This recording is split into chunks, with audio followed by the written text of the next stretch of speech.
अमूमन हम लोग देखते हैं कि जब कोई गलत काम करता है कोई भी इंसान, तो उसके लिए पुलिस आती है। पर जब एक पुलिस वाला ही कोई गलत काम करे तो उसके कहने ही क्या। जी हाँ दोस्तों, आज की जो कहानी मैं सुनाने जा रहा हूँ कुछ इसी प्रकार की है। कृपा शंकर कनौजिया जो पुलिस विभाग में एक ऊंचे पद पे हैं, सीओ के पद पर अधीनस्थ हैं, अपने लिए छुट्टी मांगते हैं। छुट्टी उनकी जब मिल जाती है तो वो घर जाने के बदले कानपुर के एक होटल में एक महिला पुलिस के साथ में रंगरलियां मनाते हुए पकड़े जाते हैं। नमस्कार साथियों, स्वागत है आपका आपके अपने यूट्यूब चैनल गुलशनी कहानी पर। मैं हूं आपका दोस्त गुलशन सिंह, हाजिर हूं आपकी सेवा में एक नई कहानी के साथ। कहानी अगर आपको अच्छी लगे तो वीडियो को लाइक कीजिएगा, चैनल को भी सब्सक्राइब कीजिएगा। आज की जो कहानी है उत्तर प्रदेश में एक ज़िला है उन्नाव। उन्नाव में बीघापुर के सीओ कृपा शंकर कनौजिया जी की है। कृपा शंकर कनौजिया जी 6 जुलाई 2021 को अपने लिए छुट्टी मांगते हैं। उनकी छुट्टी मंजूर कर ली जाती है क्योंकि उन्होंने पारिवारिक कारण का हवाला दिया था। छुट्टी मिलने के बाद वो वहाँ से निकल जाते हैं अपने घर के लिए। पर जब अगले दिन तक वो घर नहीं पहुँचते हैं तो उनके परिवार वाले परेशान हो जाते हैं। पहले तो उनके मोबाइल पर फ़ोन करते हैं, उनका फ़ोन बंद जा रहा होता है। जो सरकारी फ़ोन था, जो नंबर था, उस पे भी जब फ़ोन किया गया तो वो नंबर बंद था। तब उनकी पत्नी ने जहाँ पे वो कार्यरत थे उस थाने में फ़ोन करती है तो पता चलता है कि साहब तो छुट्टी लेकर के कल ही घर के लिए निकल गए हैं। इस बात से उनकी पत्नी और परेशान हो जाती है कि अगर वो कल ही वहाँ से निकले हैं तो अभी तक घर क्यों नहीं पहुँचे। वो कई जगह पे फ़ोन करती है। कृपा शंकर को जानने वाले जितने भी उनके थे उन सभी को उनकी पत्नी ने फ़ोन किया, पर हर जगह से एक ही बात सामने आई कि वो तो छुट्टी लेकर के घर चला गया है। उनकी पत्नी इस चीज़ से थोड़ा परेशान हो जाती है। उन्हें डर सताने लगता है कि कहीं उनके पति को कुछ हो ना गया हो या फिर किसी अपराधी के द्वारा उनके साथ कुछ गलत ना किया गया हो। इसके मद्देनज़र उन्होंने एसपी कार्यालय में उन्होंने फ़ोन किया।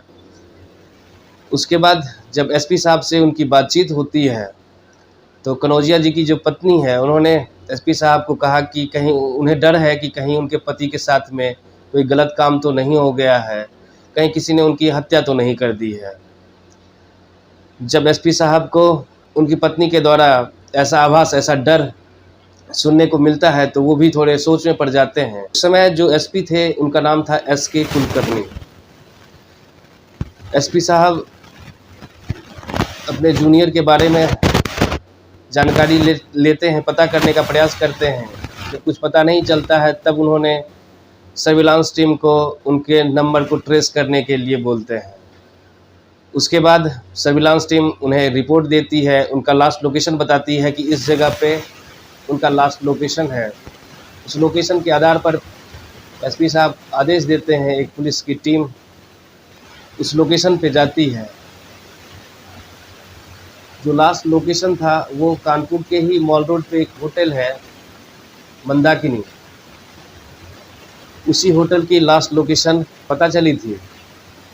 पुलिस की टीम उस होटल पे पहुंचती है और कृपा शंकर कनौजिया जी की फ़ोटो रिसेप्शन पर बैठे हुए आदमी को दिखाती है। तो वो आदमी कहता है कि हाँ, ये इंसान तो हमारे ही होटल में कमरा नंबर 201 में है। पुलिस जब इस चीज़ को सुनती है तो थोड़ी परेशान, हैरान हो जाती है कि तो अगर वो यहाँ पे है तो उन्होंने फ़ोन क्यों बंद कर रखा है, आखिर क्या बात है। उसके बाद पुलिस की टीम कमरा नंबर 201 पहुँचती है और दरवाजे को लॉक करती है। थोड़ी देर के बाद एक महिला उस दरवाजे को खोलती है। उस महिला को देखकर ऐसा लग रहा था कि वो महिला अभी स्नान करके आई थी और उसने अपने शरीर पे एक तौलिया लपेटा हुआ था, सही से कपड़े नहीं पहने हुए थे। वो महिला पुलिस को देख करके थोड़ी घबरा जाती है। जब पुलिस की टीम उस महिला से पूछती है तो वो महिला बताती है कि मैं एक महिला सिपाही हूँ और उन्नाव के ही एक थाने में कार्यरत हूँ।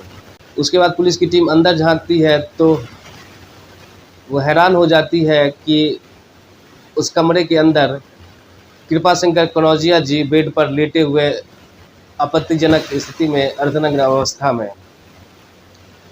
पुलिस की टीम उनसे बात करती है तो जब वो पुलिस की टीम को देखते हैं तो पूछते हैं कि आखिर क्या बात हो गई, तुम लोग यहाँ क्या कर रहे हो।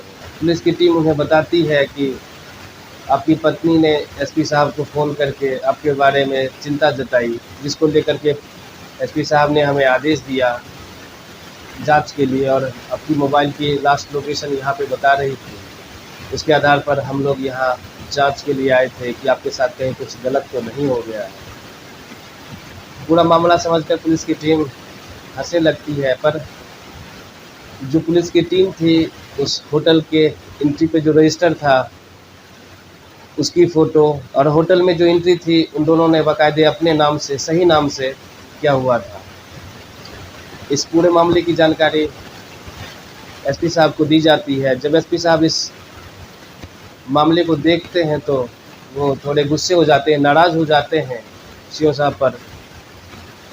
उसके बाद कृपाशंकर कनौजिया जी वहाँ से निकलते हैं, थाने जाते हैं। फिर उसके बाद 4-5 दिनों के बाद वो वहाँ से फिर अपने घर के लिए निकलते हैं और फिर वापस नहीं आते।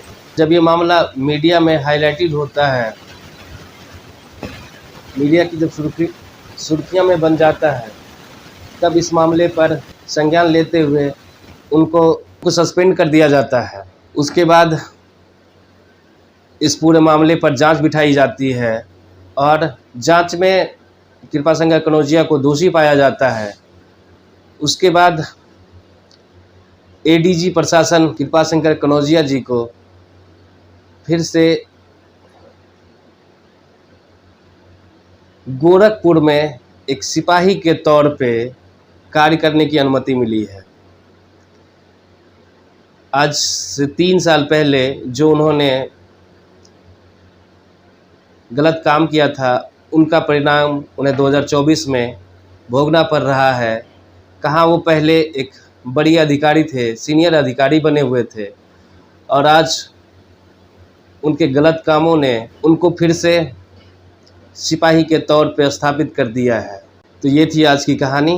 अगर आपको अच्छी लगी तो वीडियो को लाइक कर दीजिए, चैनल को भी सब्सक्राइब कर दीजिए। नमस्कार, जय हिंद।